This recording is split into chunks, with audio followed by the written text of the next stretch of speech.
आपको अपनी जिंदगी उबाऊ लगने लगी है? क्या किसी काम में मन नहीं लग रहा है? मानसिक तौर पर क्या आप थका हुआ महसूस कर रहे हैं? हर वक्त आप स्ट्रेस में रहते हैं? अगर हाँ, तो आपको अलर्ट होने की जरूरत है, क्योंकि ये है बर्नआउट सिंड्रोम, जिस पे आज हम करेंगे चर्चा। इसमें एक ऐसा रूटीन फॉलो करने से कई बार लाइफ बोरिंग सी लगने लगती है। जिस काम को लेकर कभी खुशी महसूस होती थी, अब वही सिर दर्द बनने लग गया है। लंबी छुट्टी के बावजूद स्ट्रेस बना रहता है। अब विशेषज्ञों का कहना है कि burnout syndrome chronic work place stress के कारण भी हो सकता है, जिसमें काम को लेकर बहुत ज्यादा तनाव होना शुरुआती लक्षण है। काम में नहीं लगता मन,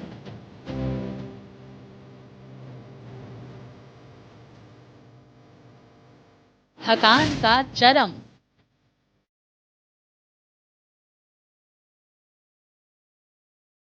रोजाना एक जैसा रूटीन,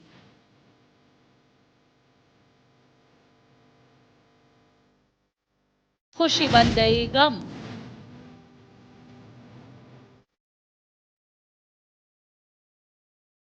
हर वक्त रहता स्ट्रेस,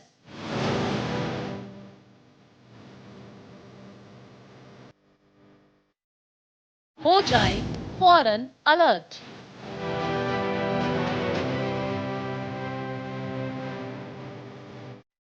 कामकाज और पर्सनल लाइफ,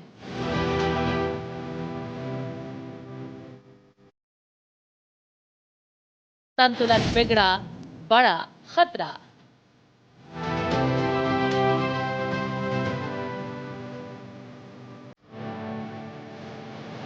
भारत के लगभग 52% कर्मचारी कामकाज और निजी जिंदगी के बीच खराब संतुलन की वजह से बर्नआउट जैसी स्थिति का अनुभव करते हैं। एक अध्ययन रिपोर्ट में ये निष्कर्ष पेश किया गया है।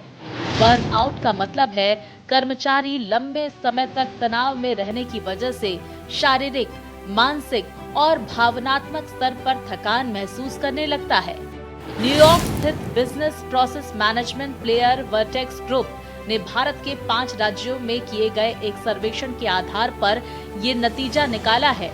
सर्वेक्षण से पता चलता है कि महामारी के बाद ही दुनिया की चुनौतियों का सामना कर रहे 52% कर्मचारी कामकाज और निजी जिंदगी के बीच सही संतुलन न होने की वजह से बर्न आउट का अनुभव करते हैं।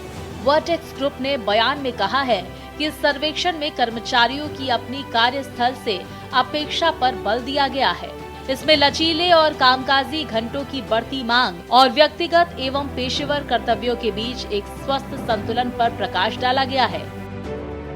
सर्वेक्षण में दिल्ली, उत्तर प्रदेश, कर्नाटक, पंजाब और आंध्र प्रदेश में रहने वाले 1500 से अधिक कामकाजी व्यक्तियों से जानकारी एकत्र की गई।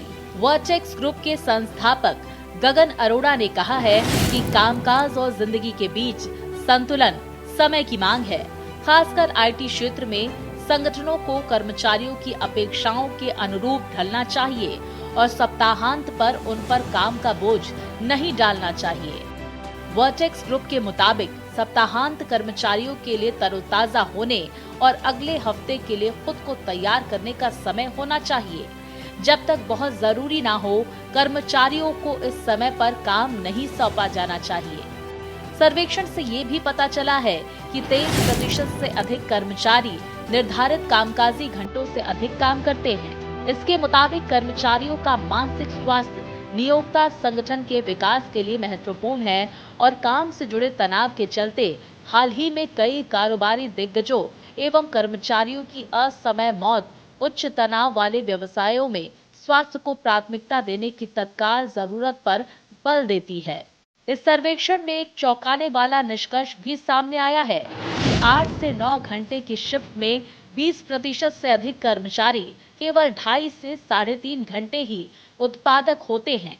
ये दर्शाता है कि काम के घंटे बढ़ाने से कर्मचारी की उत्पादकता और रचनात्मकता काफी कम हो जाती है।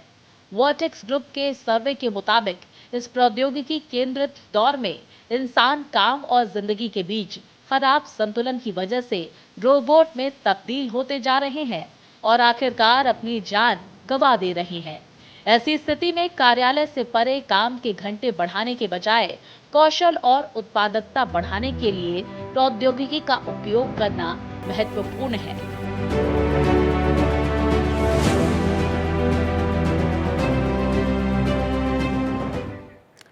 तो देखा आपने, आखिर इस तरह जीवन और आपका दिनचर्या में जो तालमेल है वो अगर नहीं बैठता तो आपको इस तरीके का स्ट्रेस होता है। अगर आप हर वक्त स्ट्रेस में रहेंगे तो जाने अनजाने कई बीमारियों को न्योता भी देंगे। हेल्दी भारत में आज का विशेष टॉपिक है बर्नआउट समस्या, और समाधान पर हमारे साथ हैं डॉक्टर चिन्मय गुप्ता, जो कि कंसल्टेंट फिजिशियन है, वो हमारे साथ जुड़ चुके हैं। बहुत स्वागत है सर आपका। डॉक्टर प्रफुल्ल पांडे एम्स नई दिल्ली से हमारे साथ जुड़े हुए हैं, बहुत स्वागत करती हूँ सर आपका भी। तो हम बर्नआउट से जुड़ी हर समस्या का समाधान आप तक पहुंचाएंगे, तो चलिए शुरुआत करते हैं इस चर्चा के साथ। सबसे पहले आप समझना चाहूंगी डॉक्टर चिन्मय गुप्ता आपसे, बर्नआउट जिसे हम कह रहे हैं कि ये स्ट्रेस से जुड़ा हुआ है पूरा मामला, कि अगर हम कोई काम करते हैं उसमें हमें खुशी नहीं मिलती है लेकिन फिर भी हम कर रहे हैं। अब सबकी अपनी अपनी मजबूरियां हो सकती हैं, लेकिन ये लोगों को समझना चाहिए कि आखिर वो स्ट्रेस में क्यों जा रहे हैं, इसके पीछे का कारण क्या है, ये बर्नआउट सिंड्रोम क्या है, मैं सबसे पहले आपसे समझना चाहूंगी। देखिए मैं शुक्रिया करता हूँ आपके चैनल के माध्यम से। मैं डॉक्टर चिन्मय गुप्ता हूँ, मैं फिजिशियन हूँ अपोलो हॉस्पिटल में।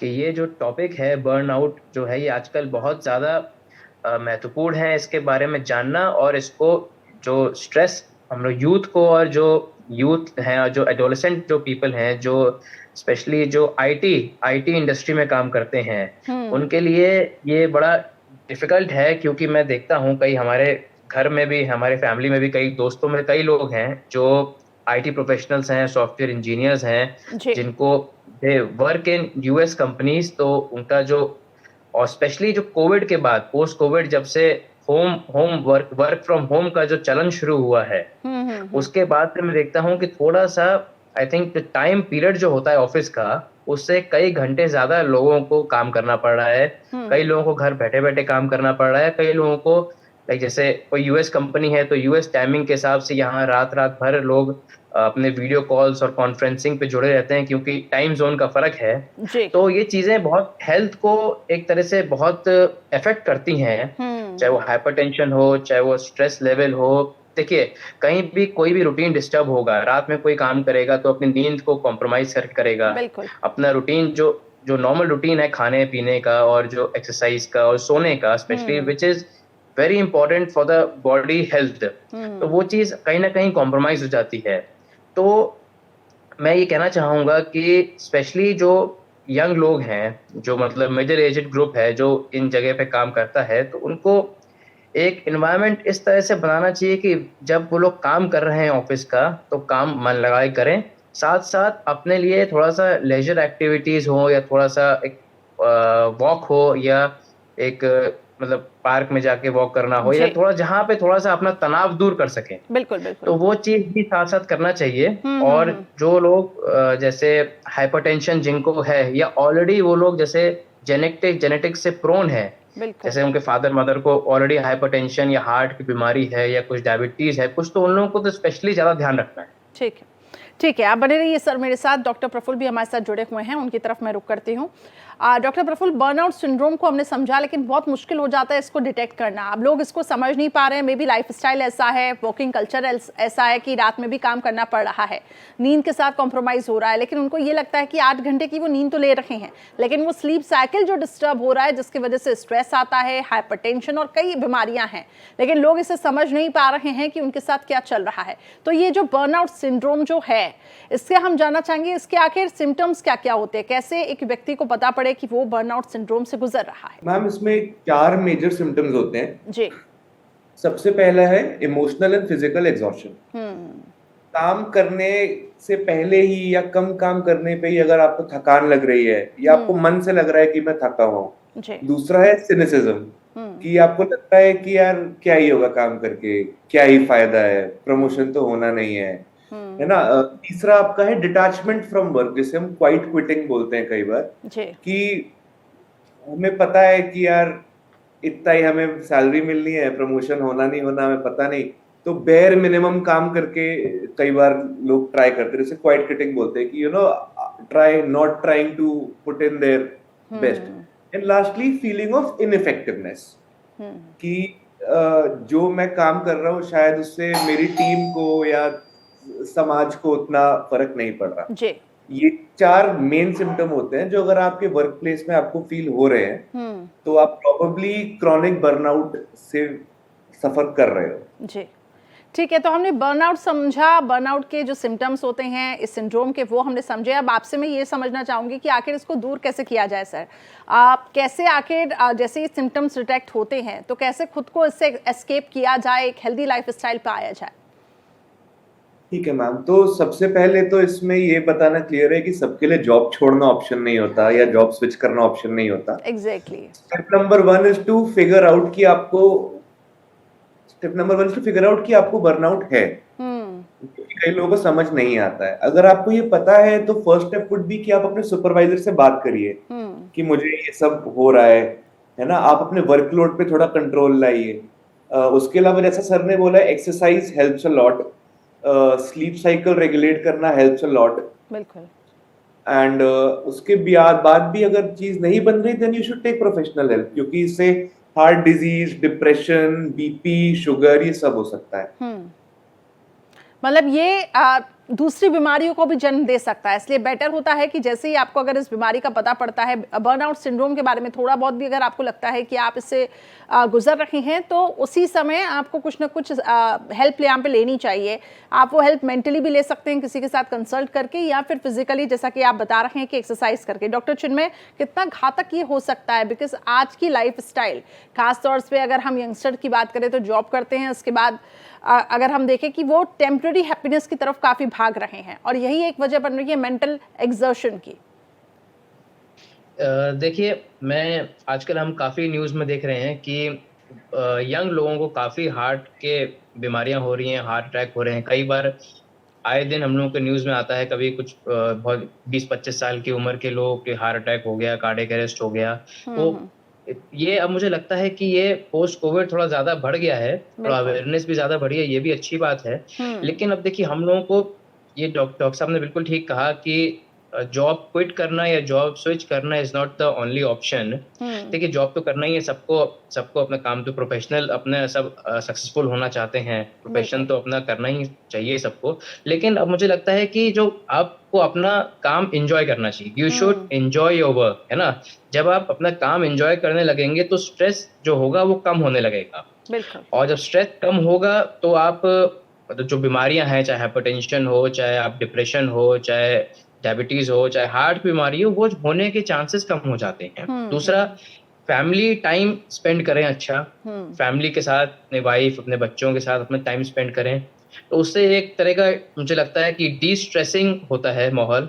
और जो भी लेजर एक्टिविटीज हैं, अपना एक्सरसाइज करें, अपना ट्रेडमिल पे करें या वॉक पे जाएं, कहीं पे वो करें, हेल्दी लाइफस्टाइल मेंटेन करें, खाना बैलेंस डाइट लें अच्छी, और कहीं भी कोई भी बीमारी है या कहीं भी कोई भी दिक्कत आती है तो अपने फैमिली फिजिशियन को या किसी भी कंसर्न पर्सन डॉक्टर को दिखाने में कतराए ना। बिल्कुल बिल्कुल, यही बात है कि अगर कभी भी मेंटल एग्जर्शन लगता है तो अपने फ्रेंड्स के भी साथ आप डिस्कस कर सकते हैं, कुछ अच्छा आपको गाइड मिल सकता है ताकि आप इस स्ट्रेस से बचे रहें। नहीं तो अगर आप अपने तक ही ये बातें रखेंगे तो आप उसी एनवायरनमेंट में रहेंगे। चिन्मय, एक बार फिर से मैं आपसे समझना चाहूँगी, बर्नआउट सिंड्रोम हमने समझा, इसके सिम्टम्स हमने समझे, किस तरीके से बॉडी को अफेक्ट कर सकता है, क्या क्या बीमारियाँ आ सकती है। लेकिन अब आगे अगर किसी कोई भी अगर वर्क प्लेस पे जाता है, अगर उसको वो डिस्टर्बेंस फील होता है तो ज़रूरी नहीं कि वो इतना अवेयर हो, तो उसके लिए बहुत ज़रूरी हो जाता है कि लोगों को अवेयर करना।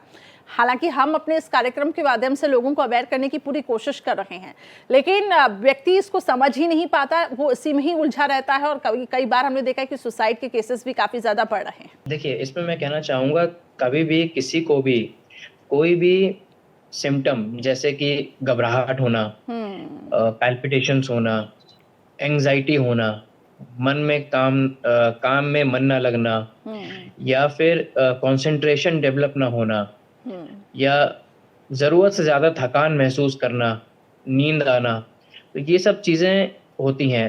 तो ये दीज आर द मतलब वेरी कॉमन सिम्टम्स जो किसी भी आदमी को महसूस होंगे शुरुआती दौर पे, जो जिससे हम लोग को पता लग जाता है कि ये इस चीज़ में थोड़ा सा मतलब इसको चाहे बर्नआउट सिंड्रोम हो रहा है, चाहे एंजाइटी हो रही है, चाहे डिप्रेशन की तरफ है। तो ये चीज़ें 3-4-5 चीज़ें हैं जो किसी को भी हेल्प करती हैं, और अगर ये चीज़ किसी को भी हो रही है तो वो अपने फ्रेंड्स, फैमिली या कंसर्न डॉक्टर जो भी हैं उनके, तो उनसे एक बार राय लें। ज़रूरी नहीं है कि वो चीज़ बिल्कुल बर्नआउट सिंड्रोम की तरफ ही है। ऐसा भी हो सकता है कि वो नॉर्मल काउंसलिंग से या नॉर्मल किसी से बात शेयर करने पे भी ठीक हो जाए। लेकिन पर अगर मेडिसिन्स की ज़रूरत पड़े, तो अब जो बेसिक टेस्ट होते हैं हमारे कोलेस्ट्रॉल के, ब्लड प्रेशर मॉनिटरिंग और जो डायबिटीज़ के हो गए, हाइपरटेंशन के सब हो गए, वो सब एक रेगुलर बेसिस पे लोगों को करा लेने चाहिए, जस्ट टू मेक श्योर कि सब कुछ ठीक चल रहा है। लेकिन एक सवाल और है, क्या इसका शिकार सिर्फ यंग जनरेशन हो सकता है या फिर जरूरी नहीं है यंग जनरेशन भी हो? आजकल ये किसी को भी हो सकता है बर्नआउट सिंड्रोम। सबके अलग स्ट्रेस रहते हैं, सबके अलग स्ट्रगल्स रहते हैं। देखिए, हर लेवल पे, हर प्रोफेशन में स्ट्रेस है, चाहे हम डॉक्टर्स हों, चाहे आप जर्नलिस्ट हैं, चाहे कहीं पे भी हो, हर लेवल पे अलग-अलग टाइप के स्ट्रेस होते हैं। तो सबको मैनेज करने का अलग-अलग तरीका है देखिए। और जहाँ तक एज की बात है, मुझे लगता है यंग और एडोलेसेंट में थोड़ा ज़्यादा होता है। उसका रीज़न ये है कि यंग लोग थोड़ा जल्दी मुझे लगता है परेशान हो जाते हैं, और या तो उनको मैनेज करना नहीं आता है। एज़ वी ग्रो ओल्डर, तो थोड़ा-सा एक वाइज़नेस आ जाती है। और दूसरा, देखिए, जब एज बढ़ती है तो देखिए मेडिसिन्स और चाहे कोई भी बीमारियां हो, तो उनके चांसेस तो बढ़ते ही हैं विद एज। एक बॉडी डिग्रेडेशन जो भगवान ने एक फिनोमेना है, वो तो होता ही है सबके साथ। लेकिन साथ साथ मुझे लगता है कि after the age of 35-40 we have to be like very very much, मतलब एक तरह से सतर्क रहना चाहिए हम लोगों को अपनी हेल्थ को लेके। बिल्कुल बिल्कुल ठीक कहा आपने, क्योंकि आजकल जो बीमारियां बढ़ती जा रही हैं उसको लेकर तो काफ़ी। डॉक्टर प्रफुल्ल भी हमारे साथ जुड़ चुके हैं इस पैनल में। डॉक्टर प्रफुल्ल, क्या मैसेज देना चाहेंगे आप हमारे दर्शकों को, क्योंकि बर्नआउट सिंड्रोम की हम बात कर रहे हैं कि आखिर किस तरीके से ये अफेक्ट कर रहा है, और ये हर एज ग्रुप को कर सकता है क्योंकि सबके अपने स्ट्रेस है, सबके अपने स्ट्रगल्स हैं। तो क्या मैसेज आप देना चाहेंगे? मैम, मैं ये देना चाहूंगा कि वर्क प्लेस में स्ट्रेस हमेशा खराब बात नहीं होती। एक कॉन्सेप्ट होता है यूज स्ट्रेस का, जब आपको कोई चैलेंजिंग जॉब मिलता है और आपका मन करता है उसे करने का। एंड देन एक कॉन्सेप्ट होता है डिस्ट्रेस का, जिसमें जो स्ट्रेस है वो आपकी प्रोडक्टिविटी को हेल्प नहीं करता लेकिन आपको बुरा फील कराता है, जिससे बर्नआउट सिंड्रोम क्रॉनिकली अगर चले तो हो सकता है। तो ये टिपिकली होता है मैम, आपके पास अनरीजनेबल डिमांड दे दी गई, कोई ऐसा जॉब दे दिया गया जो आपको पता है कि आप ऑन योर ओन लेवल कर नहीं सकते, या फिर आपके स्केड्यूल, आपके वर्कलोड, आपके असाइनमेंट्स पे कोई कंट्रोल नहीं है, है ना। आपको वीकेंड पे दे दिया काम, आपके पास कोई ऑप्शन नहीं है मना करने का। आपको क्लियरली कम्युनिकेट नहीं किया गया कि आपसे क्या एक्सपेक्टेड है। कोई डिनर है, आपको लगा स्किप कर दे, बट अपेरेंटली उस पे आप काफी जज हो रहे हो कि यार वो, यानी जो होता है non verbal communication and non verbal cues पे कई बार लोग जज हो जाते हैं वर्क प्लेस में। अनक्लियर एक्सपेक्टेशंस हो, बुलिंग हो, फेवरेटिज्म हो, कि आप मेहनत बहुत कर रहे हैं लेकिन प्रमोशन कोई और ले जा रहा है। ये सब फीचर्स कभी एक अच्छे वर्क प्लेस के नहीं होते। एंड यही चीजें हैं जो बर्नआउट कराती हैं। हमारे यहाँ एम्स से बहुत अच्छी बात कहते थे, workload does not harass, attitude harasses. Exactly. ना, अगर आपका ऐसा वर्क प्लेस पे ये फीचर्स हैं, तो आपको जल्दी स्टेप्स लेने चाहिए अपने आप को अवेयर करने के लिए, क्योंकि आपकी जो भी है, जो ये चीजें सबको इफेक्ट करेंगी मेंटली। बिल्कुल बिल्कुल ठीक कहा डॉक्टर प्रफुल्ल आपने। और लगातार हम देख रहे हैं कि ऐसा टॉक्सिक वर्क कल्चर जो है वो बढ़ता जा रहा है। डॉक्टर चिन्मय, इस पे आप कुछ कहना चाहेंगे? टॉक्सिक वर्क कल्चर पे ये भी आपको अफेक्ट करता है। अब उस टॉक्सिक वर्क कल्चर में रहना तो है, क्योंकि जब तक जॉब नहीं मिल रही है वहाँ पे जॉब तो करना है, लेकिन उस एनवायरनमेंट में भी खुद को हम कैसे पॉजिटिव रखें? देखिए, टॉक्सिक एनवायरनमेंट बहुत मेंटल हेल्थ को बहुत अफेक्ट करता है। जितना एनवायरनमेंट आपको वर्क प्लेस पे फ्रेंडली हो, जितना आपका एक सूदिंग वर्क एनवायरनमेंट हो, तो उतना एक मेंटली अच्छा रहता है। दूसरा, अगर टॉक्सिक एनवायरनमेंट देख रहे हैं, कई वर्क प्लेसेस पे टॉक्सिक एनवायरनमेंट होता है, चाहे वो हमारी फील्ड हो या आपकी हो या किसी भी प्रोफेशनल की हो, तो कई जगह होता है। लेकिन वो चीज़ नहीं होनी चाहिए। मैं सबसे रिक्वेस्ट करूंगा कि, क्योंकि वो चीज़ें अल्टीमेटली या तो एंग्जाइटी लाएंगी या डिप्रेशन लाएंगे। मेंटल कंडीशंस, ये मेंटल कंडीशंस हैं जो बहुत कॉमन है आजकल की जनरेशन में। तो ये दोनों चीज़ें नहीं होनी चाहिए। और फ्रेंडली, जितना हो सके एनवायरनमेंट फ्रेंडली हो और जितना आसानी से काम चल जाए उतना अच्छा होना चाहिए। टॉक्सिक हेल्प नहीं करता, आई थिंक। बिल्कुल बिल्कुल आपने ठीक कहा। टॉक्सिक वर्क कल्चर में खुद को पॉजिटिव रखना, ये भी एक बहुत बड़ा आर्ट है मैं कहूंगी, लेकिन बहुत कोशिश करनी चाहिए कि खुद को, जैसा कि आप कह रहे हैं, कि डी स्ट्रेस रखें। बहुत बहुत शुक्रिया आप दोनों का हमारे साथ इस पैनल में जुड़ने के लिए। तो बर्नआउट सिंड्रोम को हमने जाना कि आखिर किस तरीके से आपका जीवन और आपकी दिनचर्या में अगर तालमेल नहीं बैठा तो आप बर्नआउट सिंड्रोम का शिकार हो सकते हैं, इसलिए बहुत जरूरी है इस तालमेल को बिठाए रखना। इसी तरह हम आगे भी और ऐसे टॉपिक्स लेकर आएंगे और कोशिश यही रहेगी कि आप तक हम पूरी जानकारी पहुंचाएं अलग अलग डॉक्टर्स के पैनल के साथ। फिलहाल हमारी खास पेशकश में इतना ही, मुझे दीजिए इजाजत। देखते रहिए भारत एक्सप्रेस।